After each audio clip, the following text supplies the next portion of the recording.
Welcome back to Satori Graphics, and today I'm actually going to show you 2 award-winning portfolios that do gain high professional and highly acclaimed clients and how they do it. I'm going to show you the techniques and the format they use to create the stunning portfolios for their graphic design work. So another awesome resource for learning essential skills as a graphic designer is SKILLSHARE. Now SKILLSHARE is a community of creators that holds over 25,000 classes on design, business and other useful topics. And regarding graphic design, SKILLSHARE boasts a wide selection of courses by professionals in their respective fields. You can learn more about SKILLSHARE and how to get 2 months totally for free later in today's video. So here we have the first graphic design portfolio by Melanie, and this is something I really have liked, and I've checked it out before, of course, before making the video. But it's a really stunning and well planned out and thought portfolio. One of the first things you need to take into account when making a portfolio is your color scheme, and I've mentioned this before. It helps to have a running theme throughout the entire portfolio and it ties things together. And Melanie's chosen a kind of charcoal black with dark black, white and red, which I think they do work really well together. As you can see, her navigation panel is there in red, which stands out and is easily visible. But then scrolling down her page, she's got the about section, and you can see here she's even used her color scheme for the white, red and black. This is the thinking that you need to have when you're making your graphic design portfolio. She's also aligned the text to the left, which is really well done, and she's kept everything balanced and consistent. This is a really well thought out about page for her graphic design portfolio. And one crucial thing that not many people actually put into their portfolios is they actually explain their process for the graphic design workflow. This creates confidence in the client because they know exactly what's going to happen step by step and what they can expect from the graphic design project.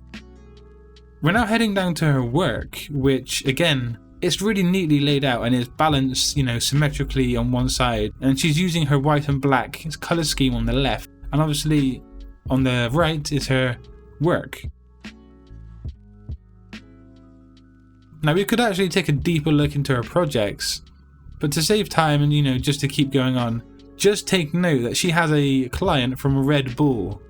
That is a huge client, and that just shows how well thought out this portfolio is, how strong this kind of portfolio can actually work out for your career. And now heading down to the bottom of her portfolio design, we've got her social media contacts, and also the color scheme continues throughout, of course, because it should do. But finally, one thing I really love about what Melanie's done here is that she's added some humor. She's added her logo, her own original illustration in a kind of humorous way, the high five and the broken hand. And this is really awesome, and it leaves the person who's viewing the portfolio with a sense of happiness, a sense of, just that was some light-hearted humor. This is a really clever, really thought out portfolio design, so you should be taking some notes, guys. But anyway, let's move on to the second portfolio in today's video. So here we have a graphic design portfolio by Jack, or shall I say a web developer, but it still stands the same, it's still a portfolio for some kind of design work. And the first thing that I've noticed on his landing page is he's used some really well asymmetrical balance, where he's got his typography on the left, which is kind of smaller, but his logo is larger on the right. This ties back to the theory that I've always spoken about on my channel of, graphic design theories of balance and contrast and so forth. These things do work and they do stick in the minds of people who are viewing the actual content.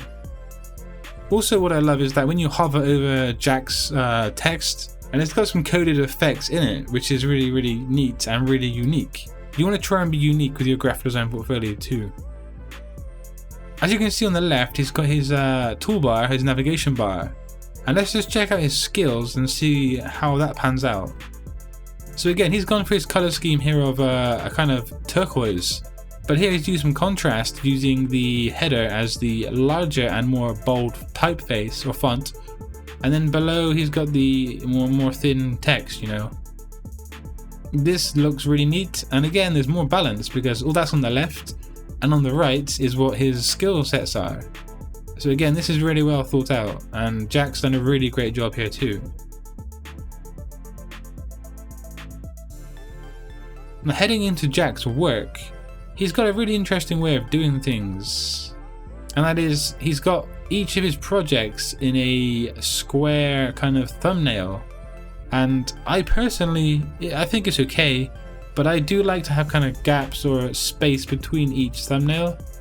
But one thing he's done well is that he's got some animations and rollover effects on his thumbnails. And of course, you need to have a contact page if you want people to contact you for work on your graphic design portfolio. And he's continued with his color theme, his font, which again is more consistency. You want to keep the same fonts throughout the entire portfolio. And the final thing I want to say about the actual portfolio side of things and gaining clients and whatnot, I've said it before, but that is, you need to advertise, you need to promote yourself. You need to take into account everything I say about portfolios within graphic design, because you need to get it right to get the clients, You need to promote yourself, you need to make sure the content's great, you need a running theme, you need to make sure everything is tied together so neatly and so well done. You can have some really decent work, but if your portfolio sucks, it isn't really going to get you anywhere. So like I mentioned, today I'm offering you the chance of receiving 2 months access to SKILLSHARE totally for free if you do use my link down in the description box below.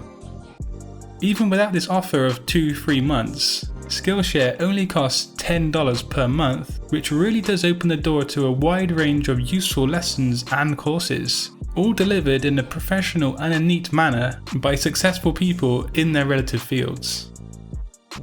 So do be sure to check out SKILLSHARE, link down below, and start learning some new skills and some new techniques today. So yeah, thanks for stopping by at Satori Graphics today. But yeah, of course, make sure you have a great day, and until next time, design your future today. Peace.